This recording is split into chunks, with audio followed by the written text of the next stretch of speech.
fiction, science fiction, horror, fantasy, crime, LGBT, thriller.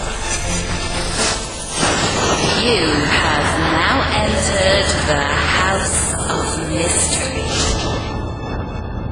with your hosts, Eric Shapiro, David North Martino, John Callaghan,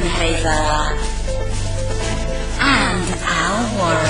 Heard on KCK 106.5 FM Los Angeles, 102.3 FM Riverside, and 105.0 AM Palm Springs. Well, welcome back into the House of Mystery. I'm Al Warren, and I've got Jennifer Ann Gordon as the co-host today. Thank you for stressing my middle name in such a natural way, Alan. Well, it just, whenever I think Jennifer Ann Gordon. You must, because that leads you directly to my books. But last time I was here, you started calling me Peaches, and I was hoping that was going to continue on. Well, Peaches is still there, but, okay. It's just I was making a point. Not a good one. I'm tired, okay? Left Coast Crime was a week for me, and I'm old. I'm an old bugger, right? You are not old. Every time, Alan, you are not old. Oh, I'm ancient. You're vintage. Vintage. Oh, my God. It was terrible. You're classic. Oh, that isn't what they were calling me. Did it have some of the same letters, though? Yeah. The C for sure. Oh, I was thinking Well, the other, you name it, I was called, okay? It was just like, holy cow, I can't win. Actually, I don't mind being called names. It's kind of a thrill, in a way. I feel like you're winning today. I don't know. I'm ready for bed, so. Already in your PJs? Yeah, got my shorts, t-shirt, and I'm ready to go, I shaved. Well, I put on makeup for this, even though we're on the radio. Oh, that's the kind of day I'm having, that I'm like, I better be professional for this non-visual thing that we're doing. Yeah. I would have put on my makeup, but I couldn't find it. You couldn't find the right eyeliner to match the shorts? No, I think my dog ran off with my makeup bag. I think he's had enough of that stuff. Oh, anyway, fresh back from left Coast Crime, and I'm beat, worn out, tired. Socializing's hard. Yeah, it's draining. I need Geritol.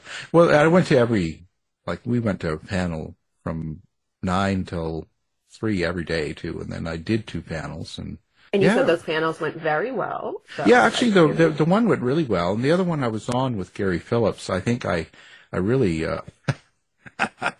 they were talking about things, and then of course Gary asked me about because it was about research, and then I sort of talked about murder. Like you're supposed to talk about murder at Left Coast Crime, aren't you? Well, that's what I thought, but everybody was kind of like, oh, everyone went quiet.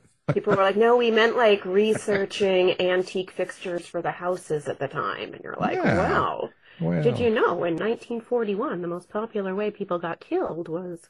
Yeah. They didn't seem to care for that, or they did, but no, it was good. It all went good. It all went good. Now, and a writer I almost came across there was, she's got a new book out called They Shut Me Up. And that's what they tried to do. But that's a different story. So that's close to, I thought she was writing about me. So, we've got Cassandra. They Shut Me Up. The biography of Alan Warren. Yeah, They Shut Me Up, and it's like 10,000 pages. Listen, so Cassandra Myers, thank you for being here. Thank you so much for having me. So excited to be here. Oh my God, nobody's ever said that before. Yeah. And I don't believe it. We'll see how you feel at the end. I know, and she's like, please never ask me back. Yeah. They Shut Me Up. So that's an interesting title, and this is an interesting book. So that you classify this as it's like a mystery, but it's humorous and it's dark. And how did you decide to go that way?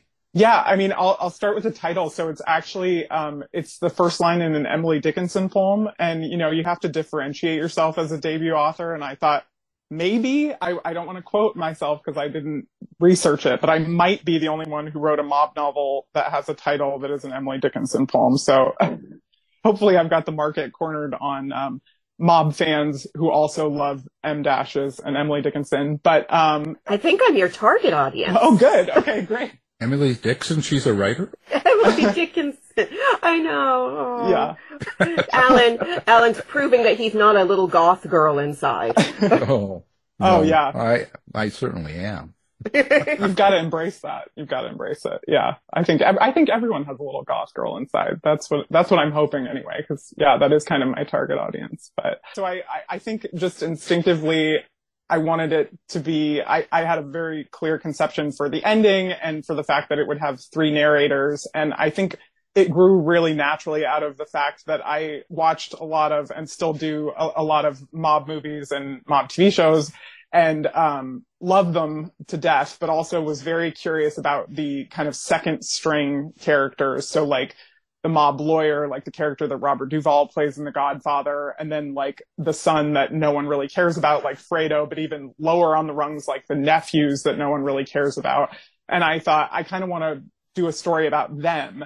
And I think that naturally became funny because people are funny in the way that they actually are. And so I wanted to write something that was, I wouldn't necessarily call it realistic because I think it's definitely stylized, but it's a look at kind of the foibles that you may not see in the more like glamorized visions of the mob. And so I kind of instinctively wanted to make it a little bit more grounded and human. And I think the darkness and hopefully the humor comes out of that. Were you part of the mob? Is that where you got your... My question. Yeah, well, I mean, just thought. Or like, how many mob nephews have you been in contact with? Well, like, you know, my handler in the witness protection program has told me I shouldn't address that. But I just found that whole world really, really interesting. I've come to it completely through fiction, but I love kind of closed off worlds with all these really specific rules and hierarchies that everyone follows. And so I was always interested in the mob and just the idea of organized crime and what that looks like, because organized kind of automatically means that there's going to be some kind of bureaucracy and someone's at the top and someone's at the bottom. And just knowing, you know, I think my entry was just knowing, being a person and knowing how complicated it can be to kind of jostle for position. And then you add, you know, the fact that these people are running these huge empires, but completely illegally. And then also, you know, there's always the threat of violence that's in there. And then it's all, you know, mixed up with, oh, I can't believe he got to come into the room first, or I can't believe he got the promotion that I thought I deserved. So I just thought that was a really interesting juxtapozition. Well, and you've got a lot of humor in it. So how do you decide how far you can go with humor? Like, is it just do you have a natural feel for that? I like to think I do. I don't think I ever set out to write a funny scene as in, oh, this is going to be a big joke. But I think kind of naturally, especially because I have 3 narrators who are overlapping. And one of the narrators is the mob boss's son-in-law, and he's trying to be an actor. And so his main plot is that he is auditioning for their like mob fronted production company's like thinly veiled biopic about John, who's the mob boss. And so he's trying to impress his father-in-law and also auditioning for this part. And it is a spoiler, but he's not a terrific actor, but he definitely thinks he is. And so I think that's the kind of humor that, you know, just his expectations versus what you're seeing from, and sometimes you see him through the eyes of the other narrators, and the same is true for them. So I think that naturally creates humor. And then I think there's just a lot of naturally ridiculous. I mean, I don't know, sometimes I think, and I haven't committed a crime, except for jaywalking. But I like to think that, you know, there's so much ridiculousness involved in hiding things, and obviously it can be really horrifying too. So I think you do have to balance that. But I think there's just inherent humor in a lot of just trying to cover up crimes kind of automatically becomes at least a little bit funny, because it's just, there are so many logistics involved that you wouldn't think about. I love that. I mean, especially because as you were talking about before, it's like you're talking at the lower level kind of criminals in this, the nephews, the uncles, all of these people. So in your biography, which I mean, your bio on Amazon, your bio on your website, you talk about how you love Boardwalk Empire, but you also mentioned how much you loved Seinfeld. And So I'm assuming it's going to be, I don't want to say Seinfeld-esque kind of humor, but that like humor of just people's idiosyncrasies, correct? Yeah, definitely. And I would be extremely flattered if anyone called it Seinfeld-esque because I'm a huge fan. But yeah, just like little moments of, again, kind of just like jockeying for position. I mean, I have a lot. So there's a character. So one of my narrators is the nephew of John, the boss. And his job is to be on the cleanup crew. So he really wants to be an assassin, but he's basically, I think one of the other characters calls him a glorified murder janitor. So he goes in and cleans up after the higher ranking assassins have come and left. And so he has this whole inflated sense of like, oh, I'm the boss's nephew, I'm next in line, and that may not necessarily be true. And I think that's kind of a very George Costanza kind of. This is what I was going to ask. I was going to say, like, do you have a Kramer? Do you have a George? Do you have an Elaine? Yeah. I mean, I think, it's funny. I think Brendan is the name of the nephew, is kind of a George, also in that he is always angry and always feeling like he is not getting what he deserves. So I feel like he's absolutely the type, like that episode where George like quits and then comes back on Monday. That's very much Brendan's vibe. And then I think actually kind of a lot of them are Kramer, just in terms of like being pure id kind of, and making the wrong decisions.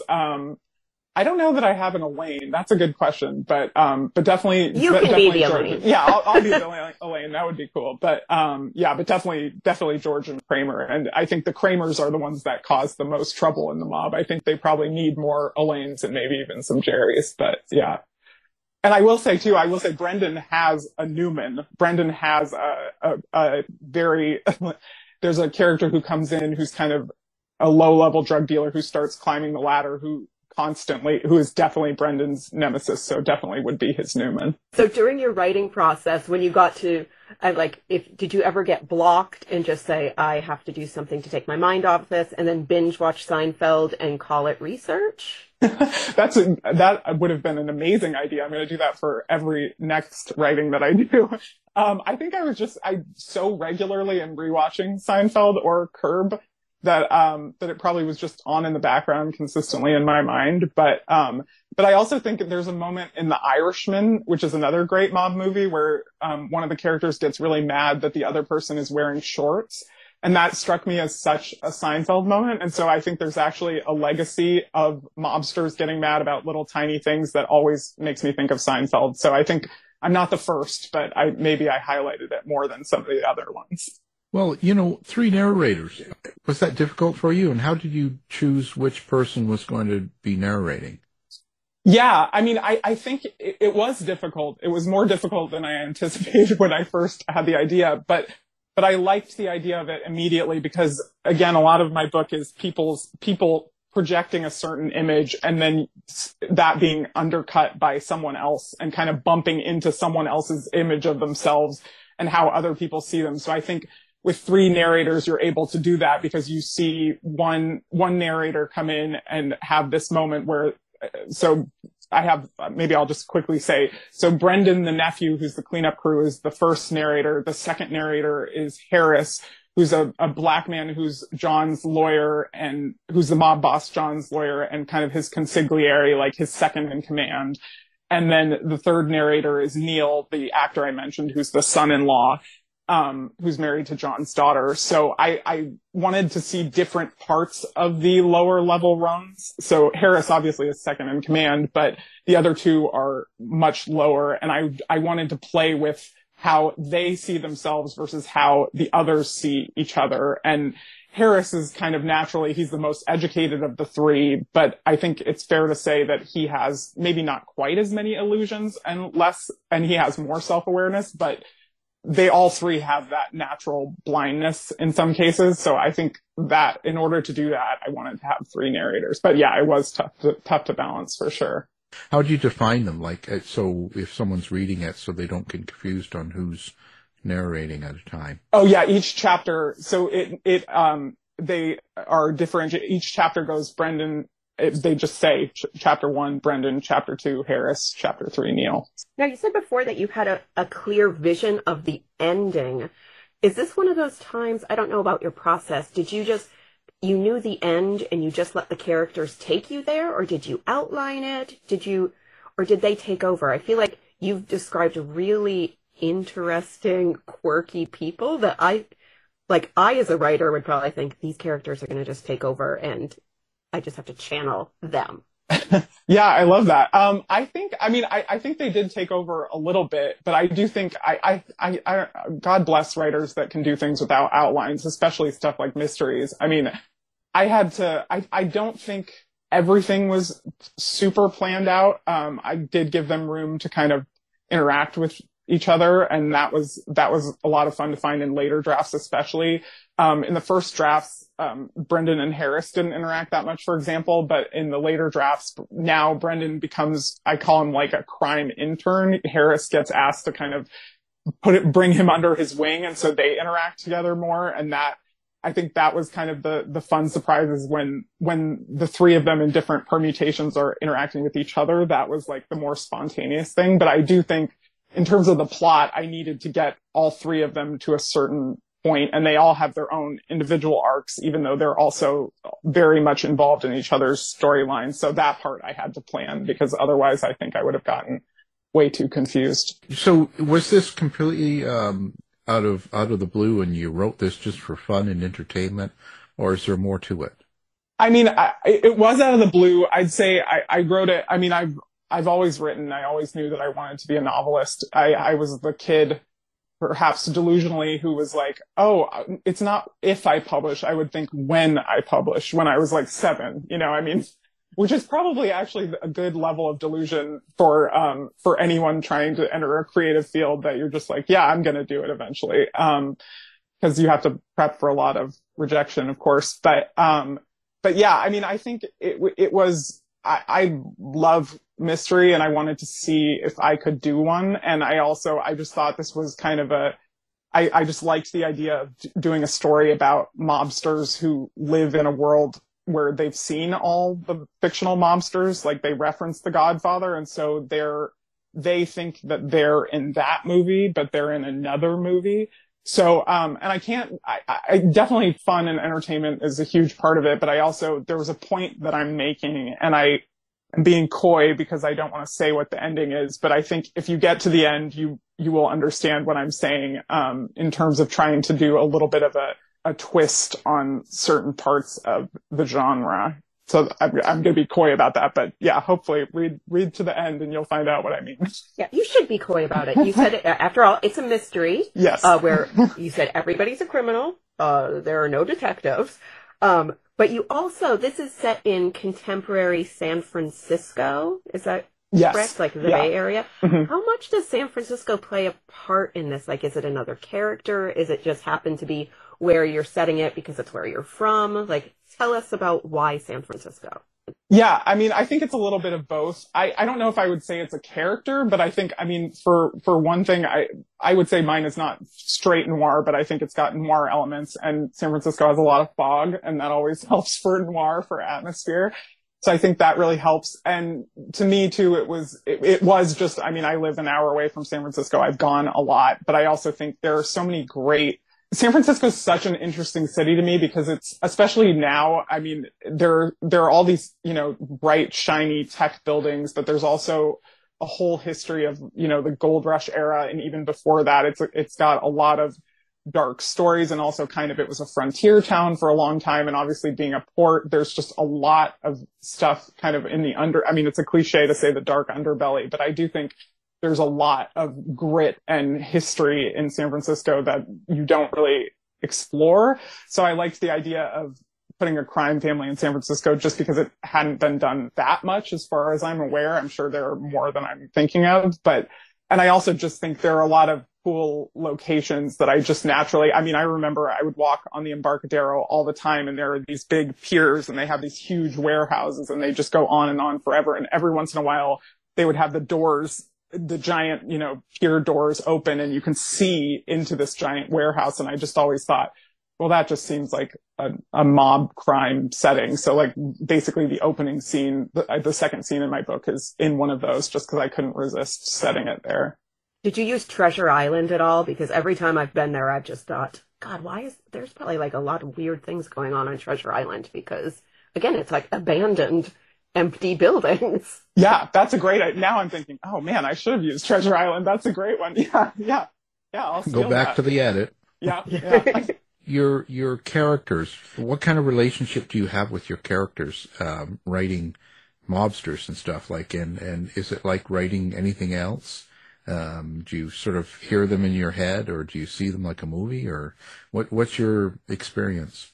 Yeah, I mean, I think I hear them more than I see them, but I think I do see them. And it's funny because I remember when I started writing it, I thought, can I even, I mean, I wrote it a long time ago and I hadn't written male narrators before. And I thought, can I even do this? Like, and especially thinking about mobsters, again, as a very law abiding, frightened suburban woman. I just thought, you don't have to keep saying that. We quote unquote believe you. Okay, good. Yeah, we have your police record here. It's on record. But but I just thought, like, how do I access, especially like mobsters? I mean, I don't have any experience that I know of having met anyone who's involved in organized crime. But what was funny is I remember thinking particularly about Brendan, the nephew who's kind of hot-headed and wants the promotion. And I remember being in line at the DMV and just being so irritated and just knowing that I was just, this close to losing my temper and being a huge baby. And I just clicked in and I thought, well, that's Brendan. Like, that feeling is how I will connect to Brendan. And so I think that was really helpful. And I think for whatever reason, Harris was an easier character to access because he's kind of an educated smartass, and I can relate to that. But I also think, I mean, I approach them a lot of times. I think I can, they're all pretty terrible people, but there's something I can sympathize with or relate to in all of them. I think they all have very human failings. So I think that's been my entry point, and I hope that's what readers see in them too, is that even if they're horrible, they seem like recognizably human. Horrible characters are my favorite to write and read. So like, to me, I'm like, that sounds fantastic. Did you have a favorite character to write? Yeah, I did actually. And it's funny because it's the guy that I described as being, the Newman to Brendan. He, his name is Casey Moore, and he's kind of the rising star that Brendan sees as a direct threat to him becoming the assassin. And Casey Moore he makes fun of Brendan relentlessly. I mean, he goes after him and basically for no reason except to toy with him just because he can. And I think, I mean, I don't know how psychological I want to get with this, but I do think sometimes it's nice to write someone saying things that I don't know if I wish I could say them to people. I hope I don't, but just, being like self-indulgently nasty to someone and making fun of something. That's really fun for me to write. And Brendan loves this true crime book that I made up. And Casey relentlessly mocks this true crime book. And it was a lot of fun to write that fake crime book, have Brendan love it, and then have Casey just absolutely tear it apart. That was really fun. Well, it's interesting. So you'd have no problem getting into male characters either? I mean, I was worried at first, and then I started writing and I felt like I had found the voice, and then I knew kind of what they were feeling, and it worked for me. Yeah, you dressed up and acted it all out and do all that sort of stuff. Unfortunately, I have discovered that I do make the faces of my characters while I'm writing, so that I actually was dressing up in a way, not physically, but I do in front of the computer. Do you do the voices? Unfortunately, I don't do the voices because that would be really Brendan is like, well, he's in hiding, but he was born in Ireland and I cannot do an Irish accent. So he even has a buried Irish accent because he's trying to pretend that he's American. So I am not even going to attempt to do that voice. I think it might be a crime against the Irish. Now I'm intrigued. I feel like my next question should be, could you please do your Irish accent now, Cassandra? What, do you do all that while you're like out at the shopping mall, walking downtown and voicing out all these characters and acting weird, and people are like, wow, she's a crazy woman. I mean, I do that. Yeah. Only in the safety of my own home. Yeah. Have you seen that Guy Ritchie's The Gentleman then, too? I bet you have. I actually haven't. That's on my list. But I love Snatch, which is one of his older ones. Wow. Yeah. I feel like I should, was waiting for Alan to say something. I'm like, oh my gosh. That was such a great setup, Cassandra. Oh my God. Yeah. We're on the radio, people. Yeah. Let's keep it classy. Keep it clean. I know. That was, man, I walked into that one. Sorry, everybody. I mean, you should have seen my face. I was like, yes. Her Is makeup that exclusive, fell right off. Oh, Is God. that an exclusive scoop? Yeah, Gee. that's actually about the level of humor in my book too. So if you liked that joke that I completely walked into, please read my book. Well, so are you going to make this into a series? Are you planning on going further with this? I honestly don't know. I will say I have an idea for a sequel, but it wouldn't be a mystery. So, and it really depends on the ending. So I can't really set it up at all. But yeah. So we can't even guess? Does I mean, it rhyme with guess. rom-com? Yeah, I honestly don't know what I would even call it. It's a very, very early idea. The story is meant to be very much a complete story. I think there could be a jumping off point from that, but yeah, no immediate plans for a sequel. So where do you get your personal inspirations when you're writing? And it doesn't have to be other writers, but is there something that influences you? Yeah, I mean, I think definitely reading other amazing writers. I'm a huge reader. I was a comparative literature major at Berkeley, so I've read a lot, and I read even more during COVID because nothing else to do, right? So I think, and I read really, really widely, kind of all genres, everything. And so I think, I hope that's why my writing is somewhat unique, is that it's pulling from so many different sources. But yeah, I mean, I love television. I love movies. I love, mysteries. Like, I think Tana French is, she writes Irish mysteries, which are very, very different from my book, and actually set in Ireland, really lyrical and beautiful. And, so I think she's inspired me, not directly, but just she pushes the mystery genre into so many different directions, and she's really literary and thoughtful, and she has terrific characters. And so I think, like, when I was writing this, I was thinking of that, not in terms of the style at all necessarily, but just in terms of hoping that you can write mysteries that have a lot of punch, but that also, I always love especially when a mystery's ending, is a very clear, like a thematic kind of gut punch. I hope that's true for my book too. And then I think just, I mean, I think I'm inspired by daily life. If someone says something, including me, if someone says something pretentious or funny, I'm always on the lookout, and I write it down, and I think, oh, I can use that. And so I like to put that kind of thing in my book too, and just little things that I've observed. Like, there's a moment in the book where someone's mad because a fortune cookie has advice in it, not a fortune, and that's always bugged me. So that went in the book. So what are you going to do next? What's coming up for you now? Yeah, so I actually just finished a manuscript that I'm going to be sending out. That's very, very different from They Shut Me Up. It's, I guess I would describe it as surrealism. It's about, a woman who kind of wakes up in this world where her doppelganger is an empress. And, so I'm just going to finish polishing that and hopefully get that published. That's the next goal. Wow, that sounds like my life. Waking up and having a empress doppelganger? Yeah. Right? Yeah. It happens to all of us once or twice. I love it. Yeah. Yeah, it's very relatable. Autobiographical. Yeah, exactly. Yeah, it's very relatable. Yeah, I can get into that. So listen, I'll tell you what. Are you doing social media? Do you have a website? Do you have places you like readers to come and interact with? Yeah. So I'm actually pretty terrible at social media, but I do have a website. My website is Cassandra G. Myers. Myers is MYERS. .com, and I also have a Substack, which is called Authoress, so AUTHORESS. And that's probably the best place to find me. I'm also on Twitter, but a little bit behind, as Alan knows, because sometimes I'm a little slow to respond to things. I just followed you on Twitter, and I'm great. honestly never on Twitter, so I was just like, well, I'll probably never see an update because I'm never there.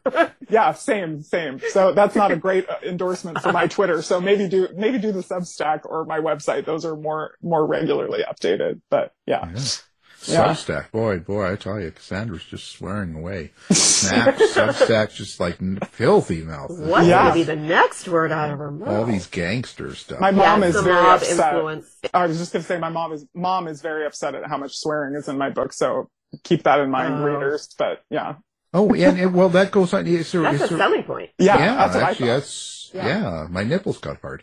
Is there a lot of violence too? Is there murder, death, and all that, or is it violent and kind of graphic and that?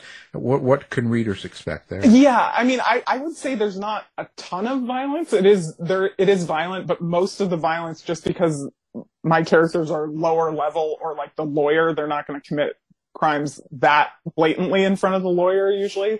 So most of it happens off screen. There are a couple graphic scenes, just FYI. I mean, they're violent people. It's a violent book, but it's less violence than you might think from a mom book for sure. Right. Were you trying to stay conscious of how you wrote that part, like the violent part, or? Well, I think I just didn't want it to be that cliched thing of constant shootouts in the streets, which, don't get me wrong, I think there's a place for that. But when I was doing my research and I read a lot about mobsters and organized crime, and one of the things they said is you don't want to be killing people all the time because that's what cops pay attention to. It's much better for everybody's business if there aren't really murders. So I tried to keep that to a minimum because basically, if you're dropping bodies all the time as a mobster, you probably don't have a good hold on your organization, and you'll bring more and more attention to yourself, which is what they don't want. So that was part of it. And I also I want to be conscious too, I think, of not glamorize. I really didn't want to glamorize any part of this, and I didn't want to glamorize violence either. And so I wanted it to be a little bit more, grounded in that sense too. Sounds to me like you've been in the business, but not. Yeah, her lawyer told her, don't tell them about all the murders. Yeah, there's something more. If they know about the murders, they're gonna. Yeah. There's a lot more going on than we know. But well, what makes a good book for you? To me, it's just, are you telling me something new or noteworthy about humanity on some level? I don't care what genre it is. I think all genres are capable of doing it. Anything from like Moby Dick to The Godfather. I want to see something that is recognizably human and also maybe makes me think about the world in a new way. And I also think in terms of mechanics of a book, I think characters, dialogue, and theme are the most important thing to me, but character probably being number one. I really want people who feel human, even if they're alien, even if they're animals. I just want something that feels recognizably human. So you kind of have to explain the characters, the workings, like where they come from, why they see what they do in their world. Yeah, exactly. Yeah, I want to understand. I don't think everyone has to be relatable necessarily, but I want to understand a little bit about what people are like. Yeah. Yeah, I can imagine there's a lot of swearing in the book. She just says dick and snatch and stuff. She's just like, holy cow. What's going on over there? Just having fun. Yeah. I think it's also like, maybe this is a classic author thing. Maybe Jennifer, you can tell me if this is true, but it's like you're always kind of exercising what you're not like in real life. I think especially with this kind of book. Well, I love that you're writing mob stuff. I write horror. And when people meet me, they're like, but you seem so like bubbly and fun. And I'm like, my favorite dance is the foxtrot. And then I'm just like, read my book. That's all just death. Right. Yeah, it has to go somewhere. So, Yeah, exactly. Like if I fester it inside, it'll turn into tumors. Exactly. Oh my. Oh. So listen, this went dark. Yeah, it's read my book and Jennifer's. It's for your health. Yeah, for your health, mental health. And Alan writes about serial killers. There we go. We've got this trifecta going on. Yeah. Oh my God, I'll be writing about the people that read your books. Yeah. Really quickly, I have to say, I'm because I'm assuming you guys are the audience for this, that I always rewatch Zodiac, the David Fincher movie. Oh, it's so good. And I was wondering why. I mean, I obviously love crime, but I serial killers really scare me. And I thought, why do I keep rewatching this? And then I realized it's a movie about obsessives chasing a possibly impossible solution that everyone has given up on years before. And I thought, oh my God, it's about writing. Yeah. So, yeah. How do you like the writing world? Now that this is your first official book and stuff, what do you think of the publishing world? I mean, it's been really interesting to see it. So I worked at a bookstore, an independent bookstore, for years and years. So I was on the bookseller side of it for a little bit.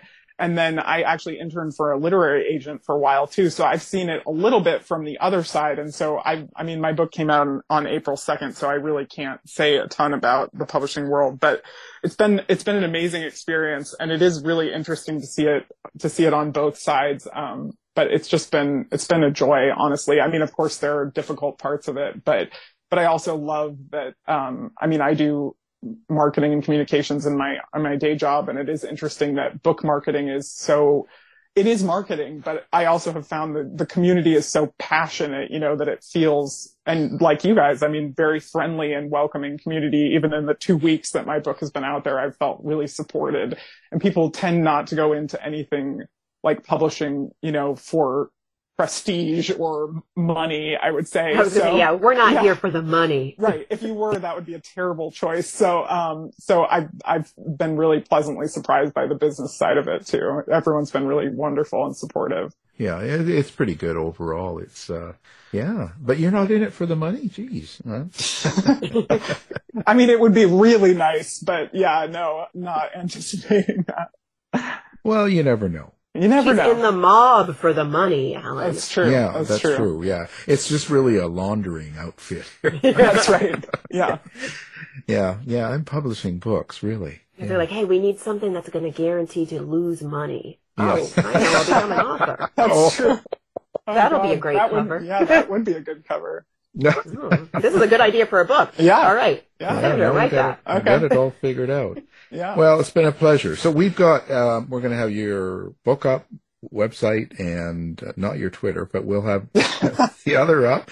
And so people can find you, and good luck with everything. And we're glad you came on the show. And, the book, They Shut Me Up. It's out now. And Cassandra needs some money. So get out there, right? Yes. Thank you. Thank you so much for having me. It's been so much fun. Thank you, Cassandra. This has been a production of the House of Mystery Radio Show. To find out more about our show, guests, or hosts, go to our website at houseofmysteryradio.com.